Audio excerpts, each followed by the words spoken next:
Swiss.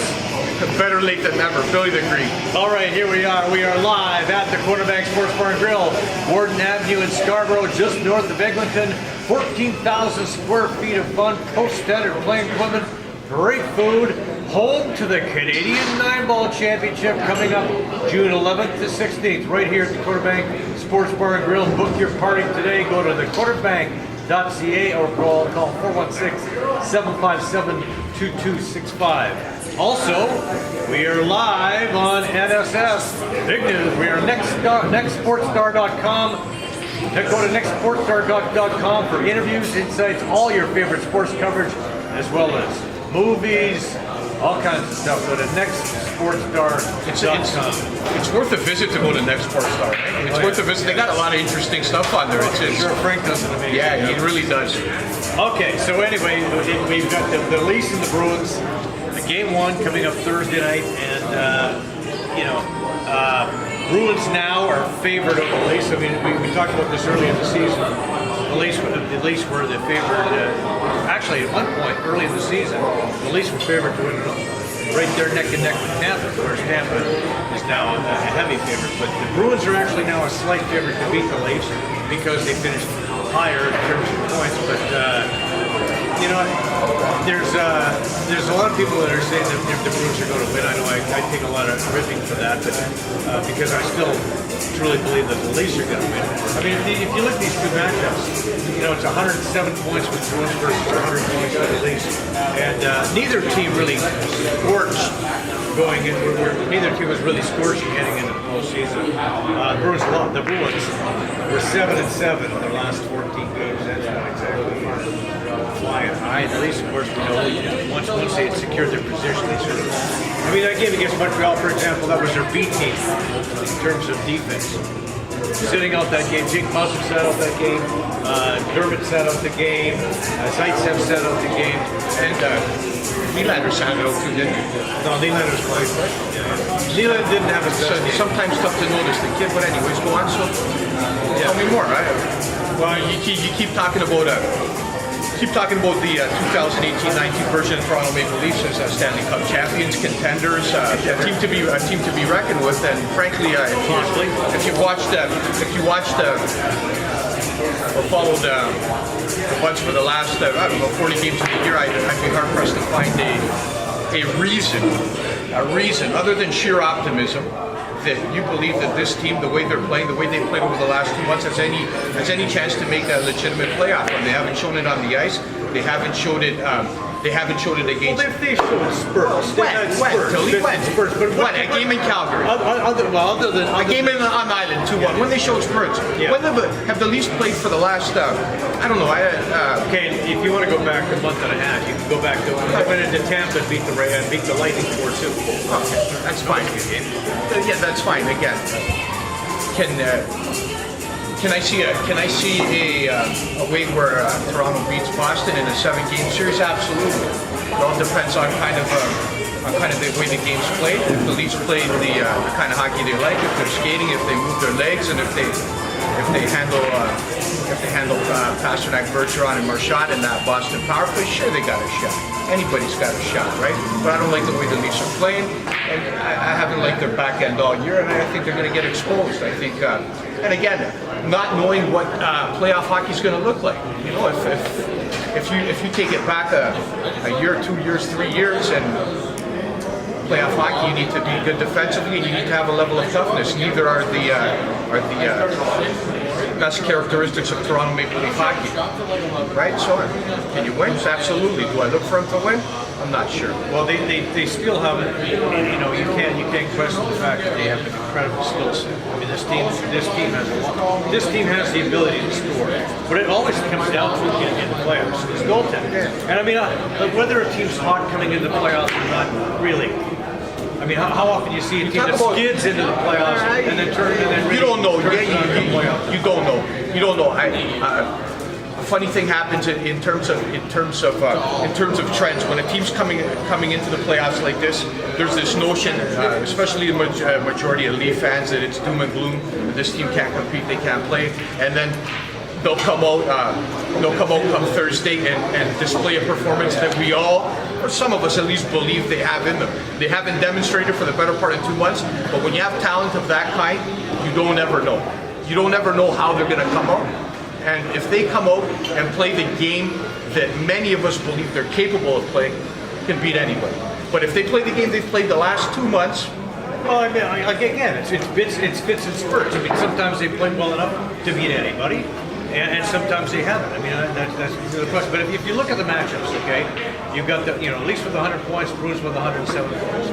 Your coaching matchup, you got Mike Babcock versus Bruce Cassidy. I know Babcock has taken some heat, but you can't. To me, this guy's a coach. Yeah, this guy has his team prepared. This guy is a master in terms of divine.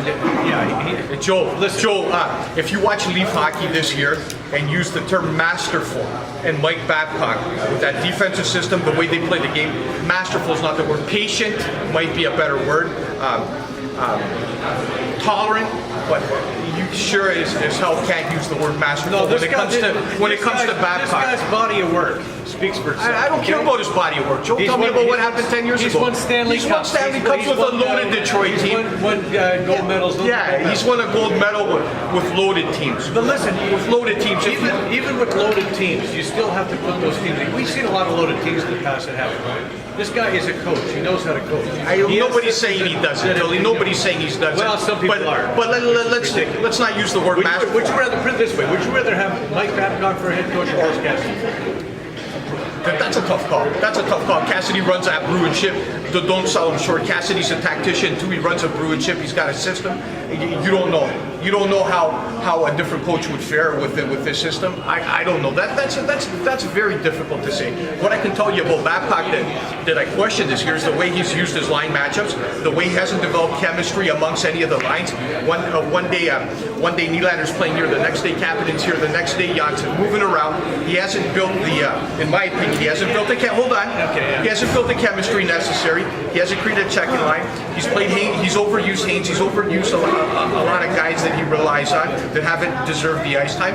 And for me, the way he's handled the Sparks situation from beginning to end, the way he's deployed Sparks has been terrible.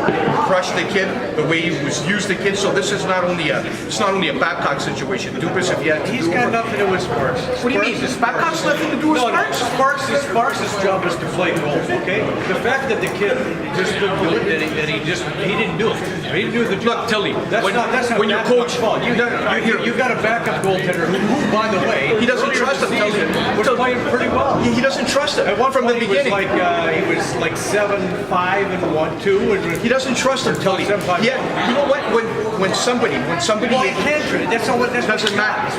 What you got is what you got. You're missing the point your there. Your backup goaltender is who he is. I mean, you can't. But you're missing the point there. Babcock put him in spots this year, a lot of spots where it's his job as a coach to raise the level of confidence in the player, especially a player as fragile as Sparks has proven to be. Well, right? But who knows that? Who's going to predict that? And a lot of guys, when you put them in that position, they rise to the occasion. It's up to the player to rise. Yeah, it's hard to put Sparks. He knows he's the backup goaltender. He's happy with that role. You assume coming in. He's playing for the Marlies last year. Led him to the Calder Cup championship. Played well. Babcock's even from inside the dressing room. A guy like that's going to be a good backup goaltender. Babcock from whispers inside the dressing room, some louder than others, has never been a fan of Sparks. He didn't want Sparks here in the first place. I mean, you think the hockey player? What do you think that he wants to hurt him? No, he doesn't want to hurt him. I'll tell you what I'm talking about. If you asked Babcock who he wanted in net, who he trust? You know who he trusts, Babcock? He trusts guys. He trusts Hainsey. Is Hainsey deserves 20 minutes a game, but he's always out there. It doesn't matter. He trusts, but that's not what I'm getting at. He trusts him. He trusts him. Babcock does not trust Sparks, and when Sparks knows this, if it was up to Babcock, The only reason Sparks got the backup job ahead of McElhaney is because Dubas wants to reward some of the guys from last year's Marlies teams and promote them within. If you ask Babcock at the beginning of the year who he wanted in that as his backup goalie, absolutely, there's an argument there. But if you ask Babcock and he was honest with you, he'd tell you he wanted McElhaney in it, doesn't trust Sparks, and the ways they're playing him doesn't trust him. So when your boss doesn't trust you, Tilley, right? Right. How the hell are you going to produce in the way you're capable of? You've also got to look at Billy. You got to think about the long-term picture. Okay, you've got 35-year-old Curtis McElhaney, who's at 35 years old has never been a starter in the NHL. Why is that? You've got a guy who's 25 years old, who's coming off leading his team to the Calder Cup championship. He's got a big, bright future in front of him. It appears to be. You make that decision at the time between McElhaney and Sparks. To me, it's a no-brainer. You keep Sparks. Now, with the assumption that a guy who leads with the assumption that a guy that leads his team to the Calder Cup championship is going to continue to progress and become the goaltender of the future. Fair enough. With McElhaney was never going to be the goaltender. And you don't need a goaltender of the future. 35-year-old guy who's going to be gone in 2 years. You don't need a goalie of the future, Tilley. You don't need a goalie of the future. You need a goalie that's comfortable with his role. Sparks not comfortable with being a backup. Sparks not comfortable playing once every 2 weeks under the microscope. Sparks not comfortable playing between a suspect leaf defense. And Sparks can't play when his coach doesn't believe him. Now, but those are things that are easy to see in hindsight. Yeah, but again, I didn't see him in hindsight. I told you 4 months ago. I told you what's happening 4 months. I didn't see it in hindsight. A lot of people say, I don't care about those guys. Well, what happens down the road if Sparks becomes a legitimate NHL goaltender and McElhaney's sitting back in his rocking chair with his grandkids? Doesn't matter. And 10 years from now, right? That's irrelevant. That's what you got to consider. That it's part of the organization. You're part of the organization. Yeah, you're part of the organization, so you build short and long term. Yeah, fair enough. But for this year in hindsight, I kept McElhaney from the beginning. If you want to go all in, what do you mean all in? If you want to go all in, it's not a bad year wonder, maybe 2 years. It's not an all-in situation when we're talking about a backup goalie on the Leafs. That's not an all-in deal. All in is a different level. All in is not. Frankly, Joe, if this discussion lasts any longer, I'm gonna pull out my hair. Number one, but number two, if we're talking about the backup goalie of the Toronto Maple Leafs, we got problems. If Anderson is not in net, I don't care if it's McElhaney, or I don't care if it's Sparks, I don't care if it's Hutch. Leafs are going no further than maybe 5-6 games against Boston. So it doesn't really matter. Any team you talk about, you can say the same thing. Tampa without Vasilevsky. Any team that loses their top goaltender would have a much more difficult time. And personally, I'm glad that Hutchinson's back up because obviously he would be a guy who would be backing up rather than Sparks. Sparks has clearly lost his confidence, no doubt about that. But if you're looking at this team back in July, August, when you're looking at players to protect, you got to think at the time, Jared Sparks is coming off leading your team to the Calder Cup championship. He's 25 years old. He appears to have a bright future ahead of him. That's the guy you take. The fact that he was only playing on back-to-back games when the Leafs were playing back-to-back, and Freddie Anderson is a guy who wants to be in there all the time. That's what Anderson was getting. Had the conversation before. He wanted to play that. Sparks at 25's got the ambition. Your number one guy wants to play, you let him play. Sparks at 25 years old that's used to starting has the ambition in his mind and the role that he wants to be a starter somewhere down the road in the NHL. He's not content in his role. He doesn't understand his role. He's never played that role before. But you don't know that ahead of time. You know that now. You gotta know that. No. You gotta know that ahead of time. You gotta know that ahead of time. You don't know that ahead of time. Until you see a goaltender in that situation, you don't know what you've got. Look, backup goalies in hockey are unique birds. They're unique birds. They know their role. They understand their role. Listen, every starting goaltender was a backup goaltender. Freddie Anderson was a backup goaltender. Every goaltender is a backup goaltender before they're starting goaltender. Right? You got to learn that, and most goaltenders develop into a starting goaltender. Right. That's what. You want to talk long term? How long is Anderson? Anderson's not going nowhere for 3 years. What are you going to do?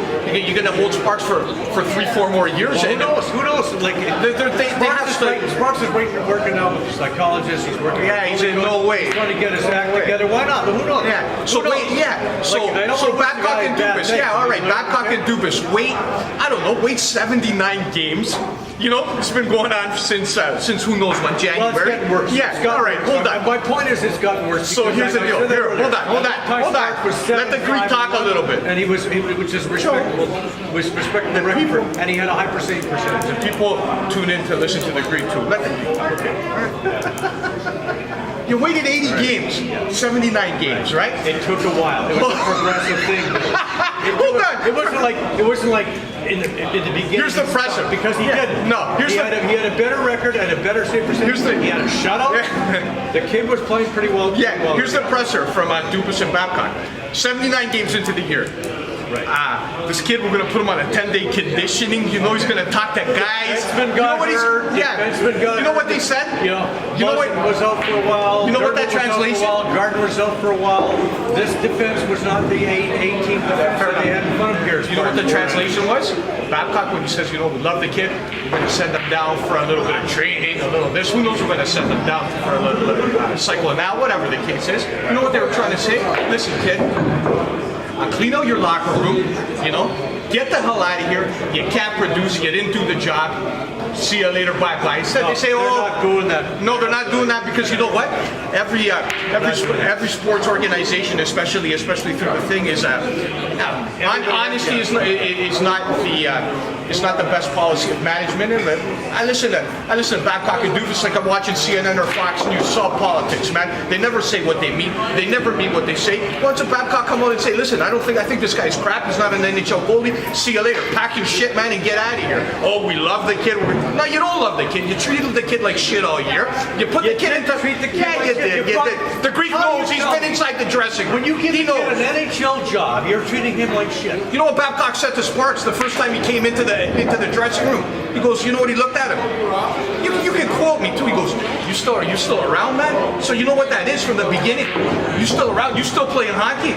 You know what that's trying to inspire? Inspire him? Yeah. Inspire him or run him over with the four-wheeler? You think Babcock's a sweetheart in that dressing room? I don't know. Eh? You think Babcock treats his players with kid gloves? He come in the presser. Treats him with respect. He does? You think so? He does. Babcock's got the ability to treat kids with respect. You don't see what goes on. You don't see what goes.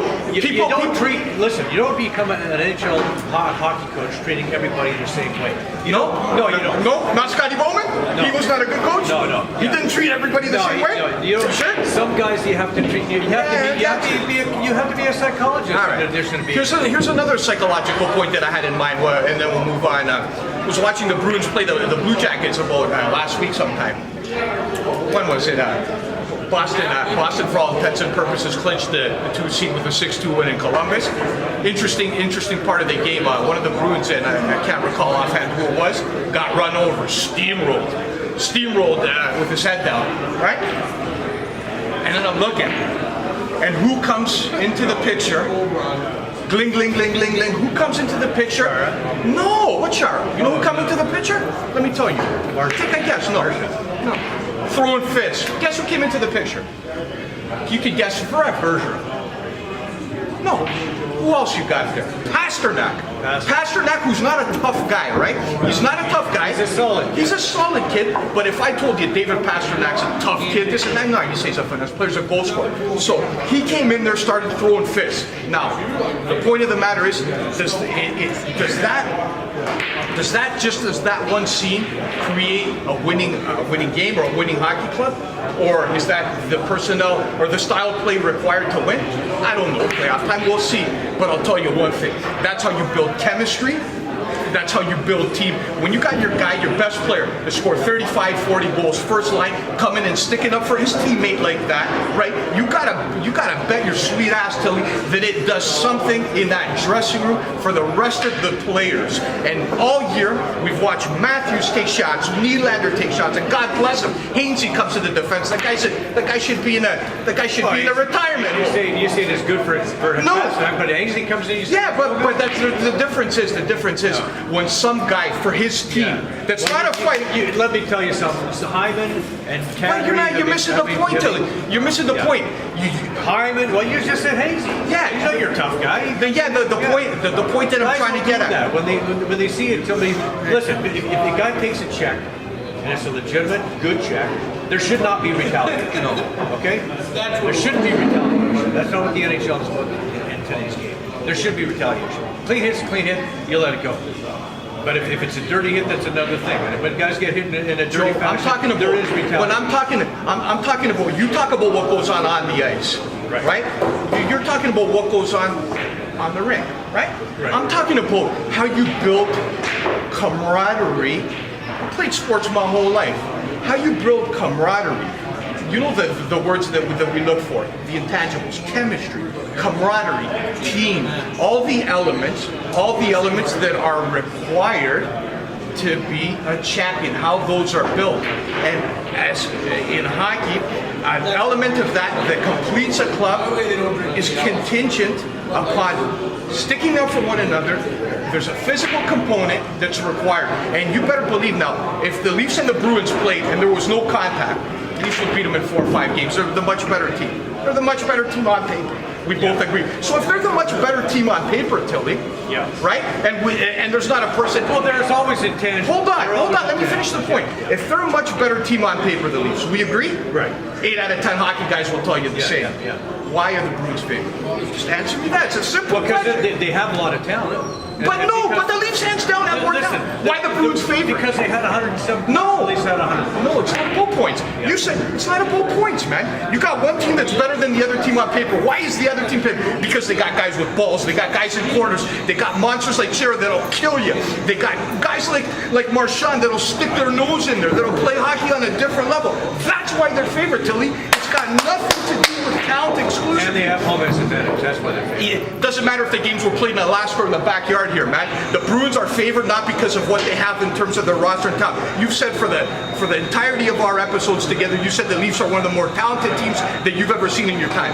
So why are they the best Maple Leafs team? So why are they underdogs? If they got so much more Because they have talent. 107 points. No, forget the Bruins point. have 107 points. They got home ice. So if That's why they're favored. all right. So if Leafs got so much more talent than the Bruins, why is Boston got 107 points and we're stuck at 100 and haven't played good hockey in 2 months? Why? So significant injuries down the Forget the injuries, Tilley. You're making excuses. No, you're making excuses. You can't bring up guys like Marincin and Hall and even Callie Rosen, who's going to be a good defenseman one day, and replace guys like Dermott and Muzzin and Gardner with those guys, because you've been missing your key guys on defense. Do you want me to take you? And I don't have it offhand. Do you want me to take you through Charlie McAvoy, through Pasternak, through this and that? You're telling me the Bruins didn't have injuries all year? Okay, look at the matchup. I guess the matchups we agree, man. Right, that's it. I mean, Marchand had 100 points. I mean, he's no shrinking violet either on the ice, but he's got 100 points.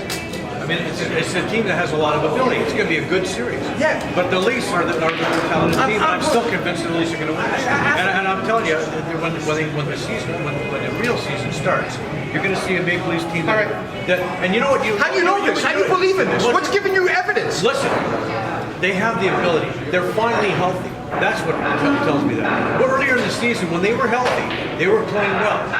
And you can blame it on Nylander. I know you will, but it had something to do with the Nylander factor. But that was a factor for a little while. But this team, Nylander's playing better now. Kapanen's playing great. I think this team, these guys were all hurt. How can you not see it, Tilley? It's right in front.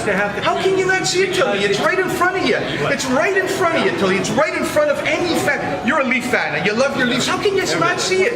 If you have more talent than the opposition you play, yet the opposition's favored for whatever reason, the opposition plays better hockey. You ask yourself, no, hold on. But there's factors there. And I'm gonna tell you. Otherwise, it's the favorite team would win every time. No. Please, for the last time. The favorite teams. Listen, for the last time, the Greek's going to say this, and then we're going to be done with this. We're going to go talk about our buddy. What's his name? Connor, man. Connors. Anyways, let me get to the last point. Let me get to the last point. We said this 100 times. You skate. You skate. You pass. You forecheck. You have talent.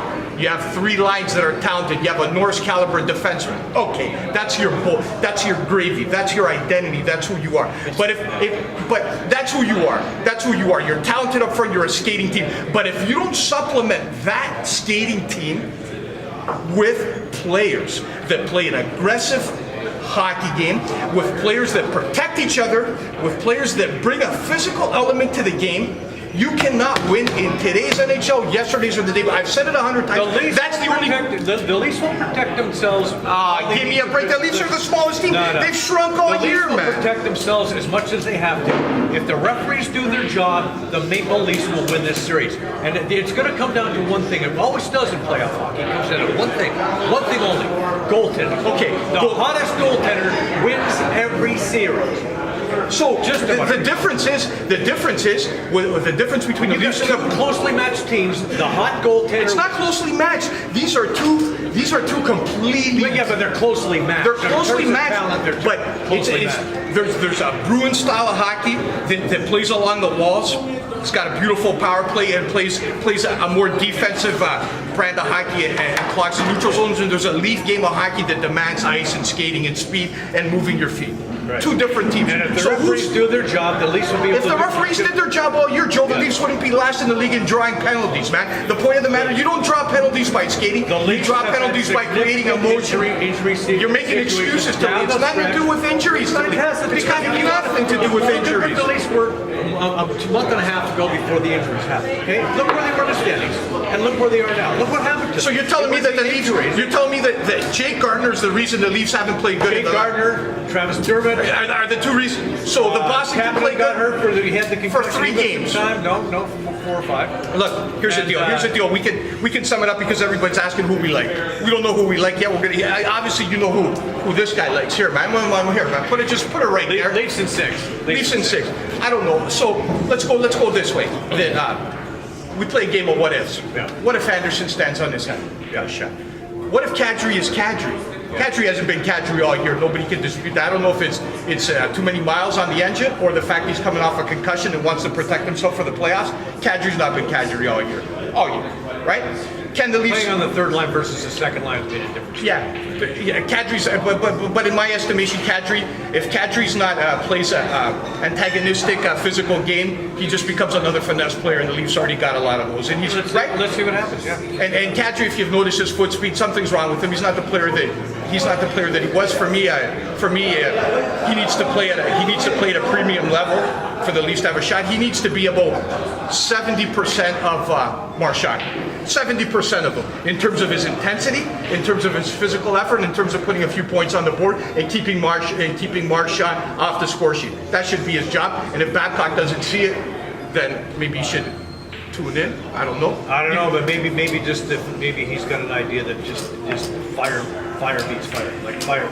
The team with the firepower, allow them to perform their ability. Allow them to. And again, that's where we basically have disagreed versus skill. I mean, do you need a checking line if you're playing your best? Do you need a checking line? I don't know. If you're playing your best against their best, you need a checking line if you're outscoring them. No, you don't. But the point is, Tilley, what we've butted heads for the better part of 3 months. The Greeks perhaps overemphasized the need and requirement for a physical level of hockey to create a Stanley Cup worthy team. Right. I've overemphasized, and that's arguable. But I guarantee you one thing, Joe, you have greatly underemphasized that component, and it's going to come back. The root's going to come back to bite you in the butt, man. Well, it's going to come back to bite you in the butt. Let's see. What's your pick? I'll come back to you on Thursday. I don't know yet. I don't know yet because I have this funny feeling. That come elimination time, that the Leaf team might come play in a way that we haven't seen all year, man. There's a lot of what ifs. I don't know because I'm torn. I'm a fan of the Leafs, and picking against them is difficult for me. I wouldn't want to do it. You know, something inside me says they can come out big, but I'm not sure. So tune in on Thursday, and I'll let you know where I stand. All right, okay, so let's move on there. About Carriage Trade Cleaners, like a spa for your clothes, eco-friendly, biodegradable cleaning products and packaging, gourmet coffee including lattes and cappuccinos, same-day service available Monday to Friday, or go to carriagetrade.ca or visit Carriage Trade at 932 Simcoe Street North in Oshawa, 905-576-7500. Store your winter wear today. Carriage Trade Cleaners. Hold on, Tilley. Got a guy here. Joe, does Billy know anything about? Listen here, mister, I can't pronounce your last name. Yeah, okay. Dan Lassoni, Scarponi, I don't know what your last name is. Do I know anything about hockey? I forgot more than you know, pal. And if you can't understand that, you know what? Smarten up, man. Right. Smarten up and open your ears. You're another one of these guys, man, that you know that thinks you know what you're talking about. But meanwhile, I don't want to go any further. But just smarten up and don't ever question the Greek again on social media. Got a reputation. Don't ever do that again, okay, pal? Okay, so take it easy. Let's move on to the Raptors now. The Raptors, they're getting ready. This is their final week of the regular season. I think they wrap it up Wednesday. Nice overtime win. They're coming off a nice overtime win over the Heat. Yep. Dwayne Wade's last game in Toronto, probably, and basically, I think that game might have just eliminated the. Yeah, they still got a shot. Still got a shot, but that might have been the game that they needed in overtime too. They needed that win. They played hard, but still don't know who they're going to be playing. Orlando or Brooklyn. Probably Orlando, Brooklyn, possibly Detroit. Possibly Detroit, but yeah. More than likely it looks like a Toronto, Orlando, or Toronto, Brooklyn. In either event, I don't think it matters. Even if it's Detroit, I know Detroit's giving a hard time during the yeah, but if you notice the thing with Detroit that was challenging is Griffin's hobbling around the court. He's got knee issues, he's got problems. Pistons can't win without a healthy Blake Griffin. Can't compete against the Raptors with a healthy Blake Griffin. You know what's going to be fun is we're going to finally get a chance to see Kawhi Leonard in the playoffs in this situation. With no time management.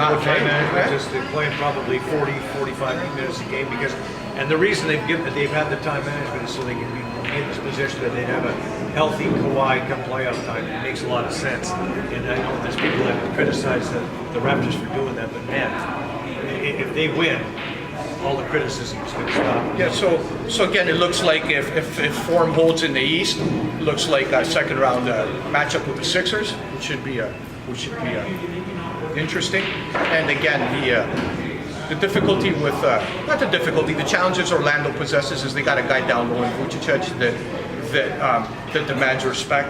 Carved up the Raptors earlier in the year for about 35 and 20, if I remember. So the onus is going to be on Ibaka and Gasol. Gasol got traded for this time of the year. Gasol got traded to impart his still existing skills come playoff time, right? Veteran presence. Veteran presence, you know, and he can. Same with Ibaka. And Ibaka, by the way, is playing a lot better. It's interesting how we look at the Raptors going into the playoffs, and the trajectory's going this way. Meanwhile, the Buds, like, we all have this view that it's doom and gloom, right? And again, it's neither team has had like really exactly torn it up on the last couple after last month. You know what? At one point, it looked like the Raptors were going to win 60 games, and now they got 57. You know the difference, Tilley, between the NBA and the NHL? The Leafs were 6 points out of being 17th overall in the league. Montreal was 17th in the league with 94 points. Right?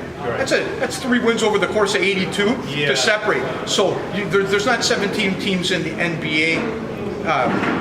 With all due respect to the Tampa Bay Lightning, and you take Tampa Bay out of the picture, right? Which again is kind of stupid to say, but you take Tampa Bay out of the picture, any of 13 teams can get to a Stanley Cup. In the NBA, there's only about, like, realistically, there's only about 4 teams in the East, and Houston, Golden State, obviously, and an outside shot for maybe, in my opinion, OKC or something like that. There's only there's only relatively 7-8 teams in the NBA that's got anyhow a shot, right? NHL in terms of the parity is much different than the NBA, right? Another factor is once the Leafs got themselves into a playoff position, things changed a little bit. Hey, you said, as you why did the Leafs get themselves in a playoff position? They've been fighting their whole lives. If they didn't, hold on. But who played defense on Sunday? Oh, it doesn't. You're talking about the last game of the year. Come on, yeah, that's like they're giving everybody a rest. That wasn't happening. Yeah, it doesn't really. That's the last game of the year. But if you think back in time, Montreal was 3 points behind us, and they came into the ACC up 3 goals in the first period. That game goes a different direction, and they don't get a bounce. Who knows where? It did. But yeah, again, there's a team with character. The difference. The team that came back from the three goals down, came back from 4 goals down against Chicago. Three goals down against Montreal. All right. So once you've been coming on here for the better part of 3 months. I got a buddy of mine. His name's Brian. You know Brian, good guy, watches the program. So Brian's got a challenge for you. He says you come on here all the time talking about your Maple Leafs. So put your money where your mouth is. The Bruins win the series, right? You come on the show, and you go pull your Bobby Orr Bobby Orr shirt from your attic and you wear it for an episode. Okay, I'll do that. You'll do that? Say to the camera. If the Bruins beat the Leafs, which is highly unlikely in my opinion, then I will wear a Bruins jersey on our show. And to the supermarket? The next show, sure, why not the supermarket? Hey, well, I'll wear that jersey to the next show after the series. After the series. How about a hat too to boot? Just the jersey. Just the jersey. I'll buy the hat. I'll buy the hat, Brian. I'll buy the hat. You can wear their hat. Greek's subjective when he talks sports. You know, he loves the Leafs, but I'm not gonna give him a free. I'm not gonna give him a free walk, man. They haven't deserved the respect that you give them, man. Period. Case closed. They haven't deserved that respect. Maybe they haven't earned it. No, they haven't. They haven't earned it. When all is said and done, they will have. If you're right, you're right. But they haven't. By the way, we're going to move on to talk about some baseball now. This segment is brought to you by Aldo at Remax Crossroads. Call 416-GET-ALDO for all your real estate needs. Anywhere in Toronto, call Aldo today, and he's going to hook you up. Good man, Aldo. Yeah. All right. So, Blue Jays. Holy jeez, yeah, go ahead. Now, all I want to say about the Blue Jays is 4 of their 5 starters have been unbelievable. You're such a beauty, man. You're a beauty, man. I mean, Stroman, despite the fact that he's lost both his starts, he's been very good, very solid. I love Petticlear. Hi, Petticlear.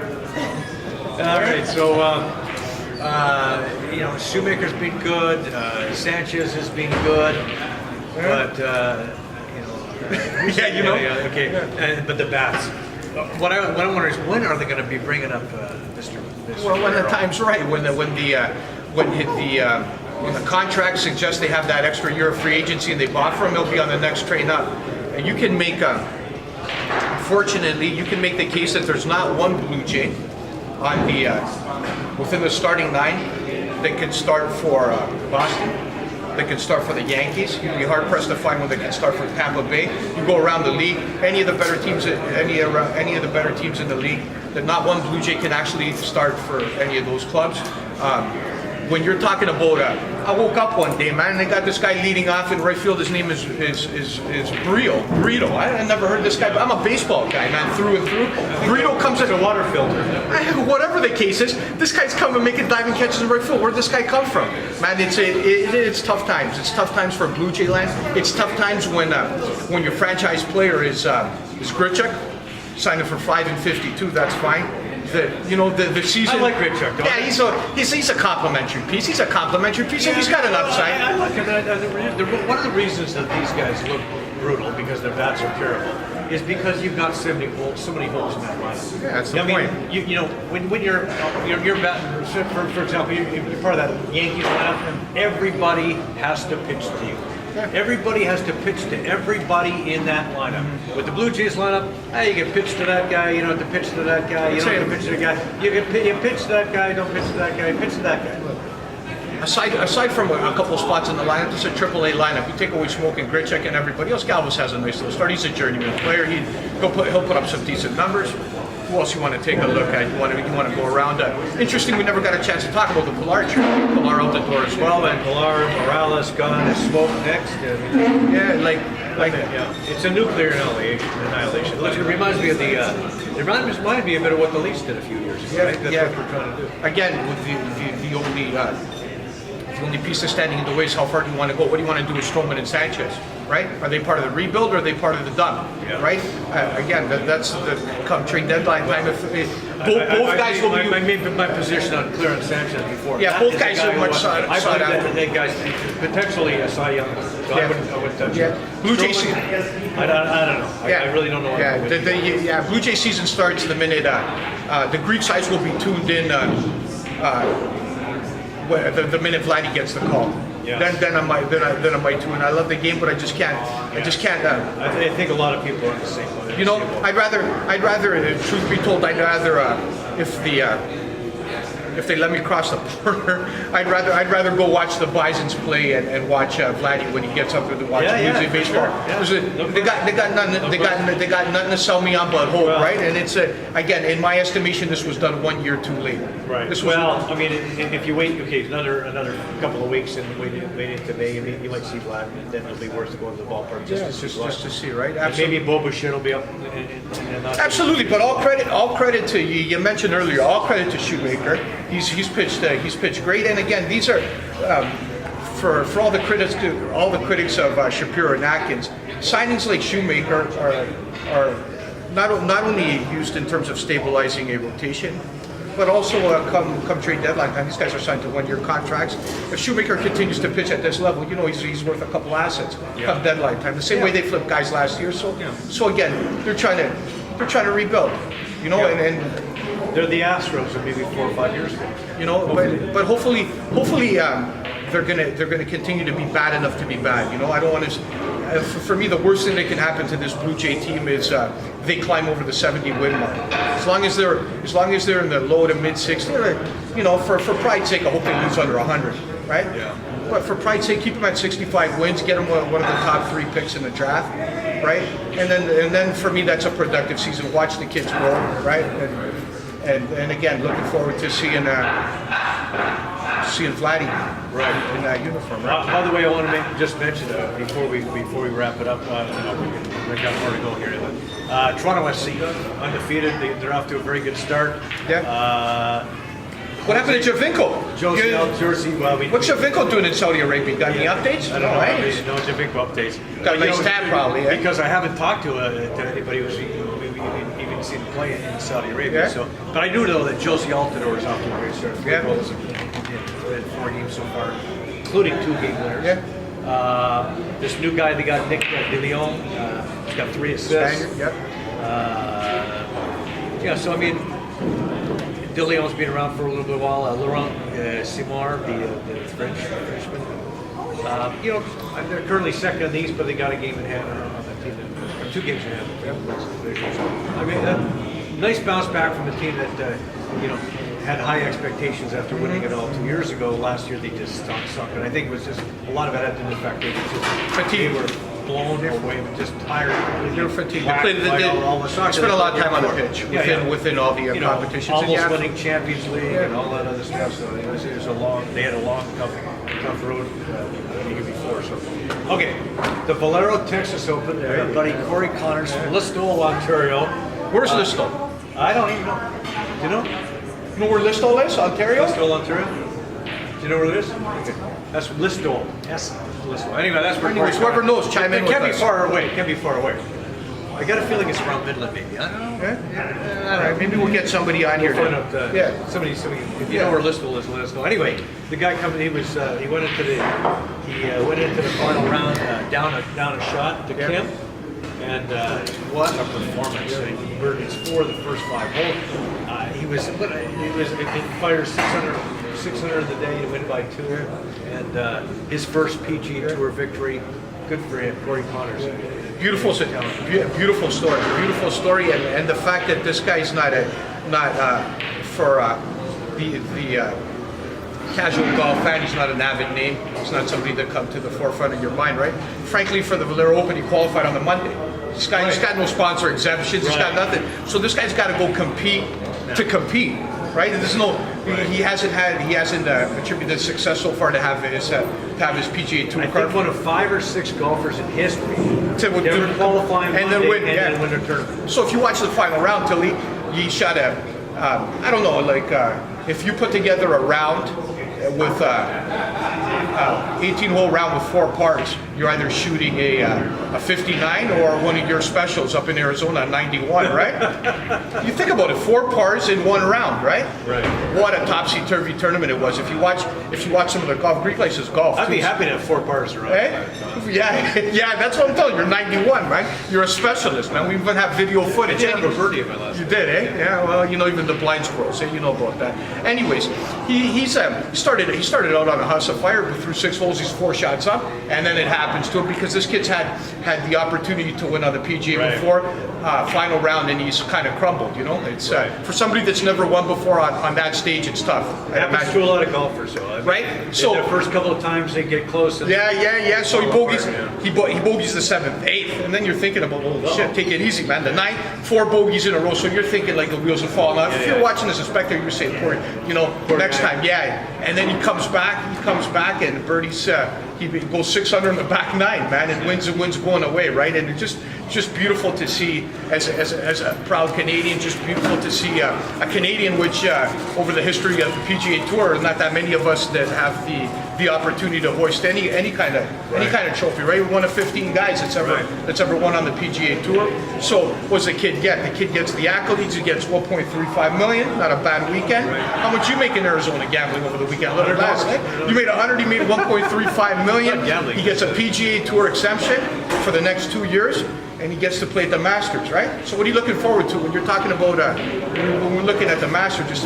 Well, there's a life-changing event. Absolutely. It was so much fun. You know what's fun is watching his wife celebrate. Yeah, that was jacked up. That was awesome, man. That was awesome. He was cool. Is this really happening? Yeah. Is this really happening? You see him too. He's cool as a cucumber, right? But you can only play that. You can only imagine what's going on in his heart at that time, right? These guys do this for their whole life for one moment, right? And for a moment to come true for this kid in that atmosphere, although granted it was not against the best of the best in terms of the PGA. Like a lot of the upper echelon players skip the Texas Open preparing for the Masters, but a PGA Tour win's a PGA Tour win. Don't kid yourself, right? So, kudos to him, man. Kudos to him. And what do you got there? You looking for Listo, Ontario? Yeah, maybe that's One of your followers, one of your viewers just told me. Listville, almost 2 hours away from Toronto, north of Kitchener. North of Thank you, Kitchener, David. Thanks, David. Thanks, buddy. Yeah, Listo, Ontario zone. Right? Okay, yeah. So that's great. Penny Claire says you guys are so cute. There's 18 comments. There's quite a few. Hanson may be a good transitional player while they rebuild if they keep him up. So the life-changing event, almost as exciting as the Team Tillapaw at the Quail Creek member guest tournament in Green Valley, Arizona. That was something to see. The way we came on. There's been some video footage of You know what? I hold my approach shot. Was this at the on the course or at the putt down the street? 65 yards away. 65 hold my approach shot for a birdie. Do you have it on camera? No. You missed that one. Made two clutch hard birdie putts along the last. So you came up big. What'd you shoot? Had to win by one shot. What'd you shoot? Take second place. You don't want to know what you did. What'd you shoot? 90. So I guess 90. You shot a 90, eh? Pro course? Pro course? Yeah. Yeah, 90, eh? Not for the tips. I mean, it's a pro course. But it's called Quail Creek. Yeah. Really, eh? Shot a 90. You happy with that? Yeah, I'm really happy with that. Thank you, Billy. Thank you. Yeah, good stuff. Thank you for bringing that up. Or did I bring it up?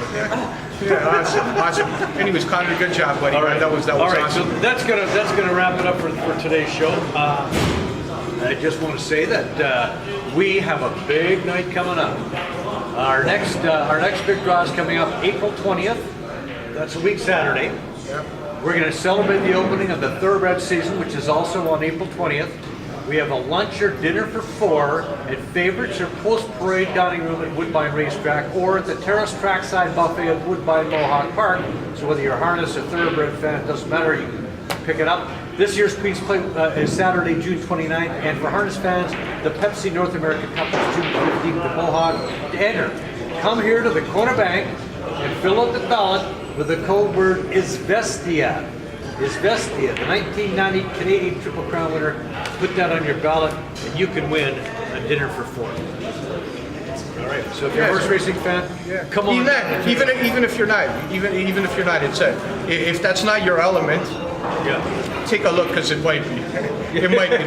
If you like good food, a little bit of action, a little bit of it's a fun, right? It's a fun time. You can come in the afternoon for lunch at Woodbine on the weekend, or you can come at night at Mohawk. You might want to carry a couple of 20s in your pocket too if you like the Greek. You know, I just fire away. Maybe bring the Greek with you. Yeah, man. They'll give you some. Man, I'll send you straight to the poorhouse, man. That's why I'm retired. Anyways, as a shout out, Joe, just wanted to a special shout out to all the men and women at Freedom from Addiction Treatment Center up in Aurora, Ontario. One of the foremost treatment facilities in Canada. And the only way you become foremost in anything you do in life is the personnel and the people that work there. So special shout out to my buddy Jay Albee and the rest of the gang up there. And also wanted to say to my buddy and the founder, CEO of of the center. Frankie Lupo's going through some tough times with his health. He's coming out the other side, though. You know, we all love him, and you know, we think about him, and you know, he's got this under control, man. And you know, keep up the good work, guys, man. You guys are doing God's work, man, and you guys are doing good stuff, man, for a lot of people that need people like you. So keep up the good work. We love you. All right, thanks. And we also want to say thanks to our producer, Brian Glasgow, who's here and who's always here, always taking care of us. All right. This has been the Tilley and Billy Show. Thanks for watching, everybody. We'll see you soon.